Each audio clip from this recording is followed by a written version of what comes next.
Hello, j'espère que vous allez bien et moi je vais hyper bien. Dans cette vidéo, nous allons parler de la vie chrétienne. Qu'est-ce que c'est que la vie chrétienne?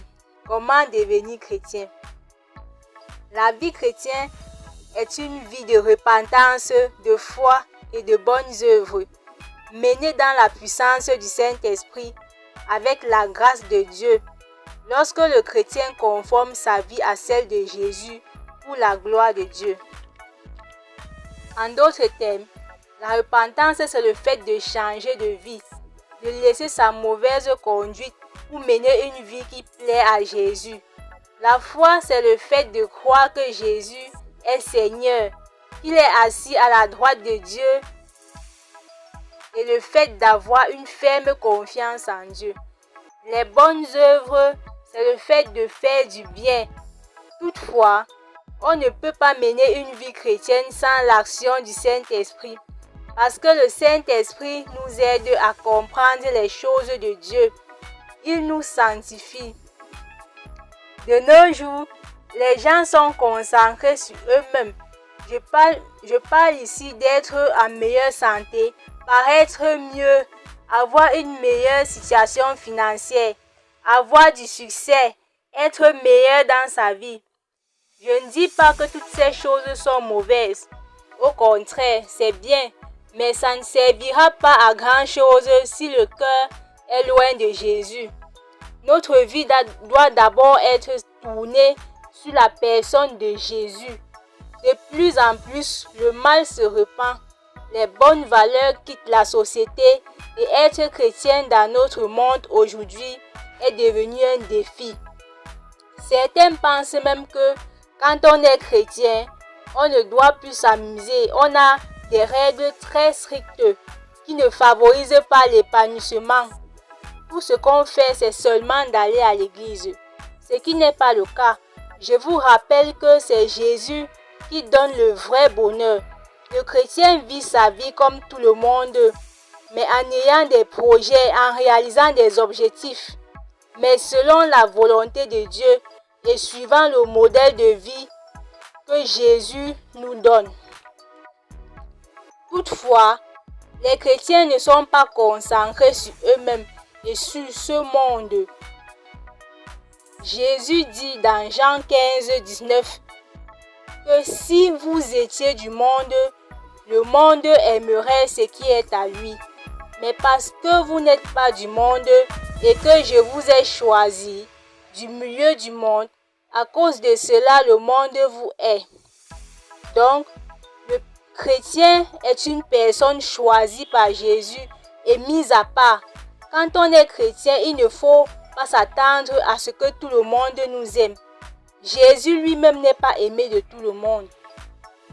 Les chrétiens vivent dans ce monde, font face aux mêmes défis, aux mêmes occasions et aux mêmes expériences que d'autres.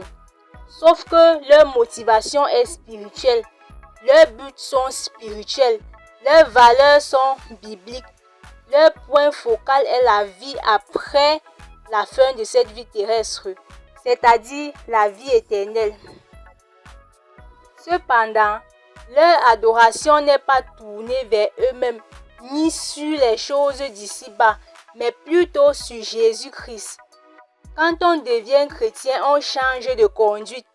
Il doit quand même y avoir une différence entre les agissements d'un chrétien et les agissements d'un non-chrétien.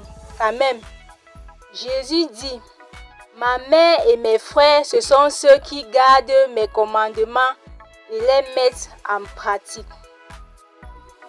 Maintenant, pour être chrétien, il faut être membre de l'Église. Ça veut dire appartenir à une bonne communauté de chrétiens. L'Église est l'épouse de Jésus. C'est lui qui a institué l'Église et il est la tête. Et les chrétiens sont les membres d'un seul corps. Un autre point, c'est qu'il faut être à l'écoute de la parole de Dieu et des enseignements de l'Église. Ça veut dire qu'il faut lire régulièrement la parole de Dieu, ainsi que les enseignements de l'Église et les vivre. Un autre point, est qu'il faut recevoir les sacrements. Un sacrement est un signe sensible, visible et efficace, institué par Jésus et confié à l'Église pour nous donner la vie divine. Il y en a plusieurs, mais celui qui nous intéresse ici est le baptême. Oui, le baptême. Recevoir le baptême, c'est naître de nouveau. C'est laisser l'homme ancien pécheur pour être une personne nouvelle en Jésus-Christ. Et donc le baptême nous lave du péché originel et de tous les péchés commis avant le baptême. Un autre point que j'aimerais citer, c'est qu'il faut recevoir le Saint-Esprit. Il nous aide à comprendre les choses de Dieu et fait de nous des chrétiens adultes dans la foi. Il nous donne la force d'être des témoins de Jésus dans le monde. Les apôtres, à la mort de Jésus, se cachaient parce qu'ils avaient peur. Mais quand ils ont reçu le Saint-Esprit, ils ont eu le courage de parler de Jésus partout malgré les persécutions. Un autre point, c'est qu'il faut avoir une vie de prière. Prier, c'est se mettre en présence de Dieu, le parler et l'écouter avec amour. Un autre point que j'aimerais citer, c'est qu'il faut avoir la foi en Jésus. Je m'arrête ici parce que je ne peux pas entrer en profondeur. On aura l'occasion d'entrer en profondeur ultérieurement. Maintenant, nous allons parler des fondements de la vie chrétienne.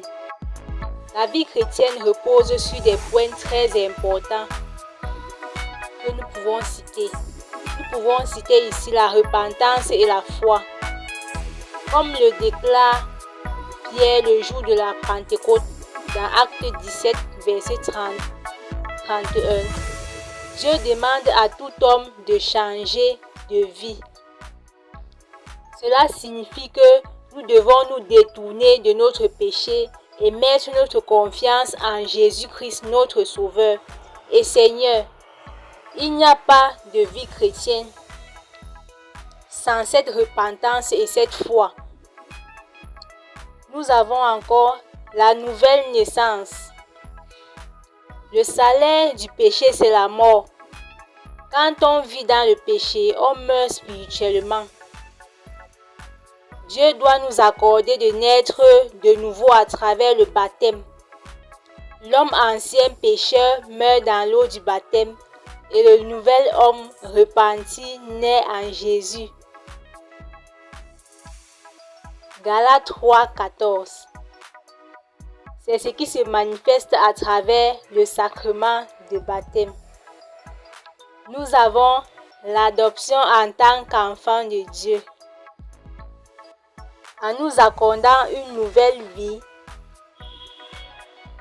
en nous accordant une nouvelle naissance, le Saint-Esprit nous fait entrer dans la famille des enfants de Dieu par adoption. Nous devenons fils de Dieu. Chacun de nous, homme ou femme, obtient par la grâce de Dieu le privilège de la filiation à Jésus. C'est ce qui est dit dans Jean 3, verset 1 et dans Éphésiens 1, verset 5. Nous avons le don du Saint-Esprit. Cette naissance nous est donnée par l'intermédiaire de l'Esprit Saint qui entre dans nos cœurs pour nous donner la vie, pour faire de nous des chrétiens adultes dans la foi. Tout ceci se manifeste dans le sacrement de confirmation. Par la foi, nous recevons l'Esprit Saint qui nous a été promis dans Galates 3, 14. Nous avons aussi le pardon de nos péchés. Le pardon des péchés est une composante essentielle du message de l'Évangile et un élément fondamental du début de la vie chrétienne. Dès que nous commençons à être chrétiens, nous recevons le baptême. Nous pouvons avoir l'assurance que tous nos péchés sont pardonnés par Dieu. Il ne nous reste plus qu'à mener une vie qui plaît à Jésus. Nous avons aussi la justification. Par la justification, Jésus nous a rachetés en donnant sa vie sur la croix. Par la grâce de Dieu, notre péché a été mis sous le compte du Christ sur la croix.